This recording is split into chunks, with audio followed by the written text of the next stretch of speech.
9 मई के मास्टरमाइंड इमरान खान थे या जनरल फैज हमीद? राना सनाउल्लाह ने बड़ा दावा कर दिया।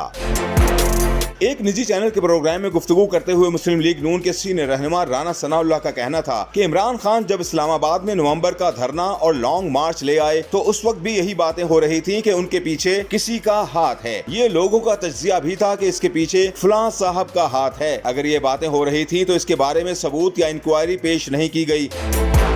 राना सनाउल्लाह ने कहा कि अब मुल्क में तहकीकात का सिलसिला शुरू हुआ है तो सारे मामलात और बातें सामने आ जाएंगी कि इन पोस्ट अटैक सरगर्मियों में कौन मुलव्विस था। टॉप सिटी केस में उस वक्त भी फैज हमीद का नाम लिया जा रहा था, लेकिन इससे मुतालिक भी हुकूमती सतह पर कोई इंक्वायरी सामने नहीं आई। उस वक्त हुकूमत के खिलाफ जो कुछ भी हो रहा था वो जनरल रिटायर्ड कमर जावेद बाजवा और जनरल रिटायर्ड फैज हमीद की ईमा पर हो रहा था। इसकी वजह जनरल रिटायर्ड कमर जावेद बाजवा अपनी मुद्दत मुलाजमत में तोसी चाहते थे। पोस्ट रिटायरमेंट इंक्वायरी हुई तो मालूम हो जाएगा कि 9 मई को पोस्ट रिटायरमेंट कार्रवाई ही हुई है।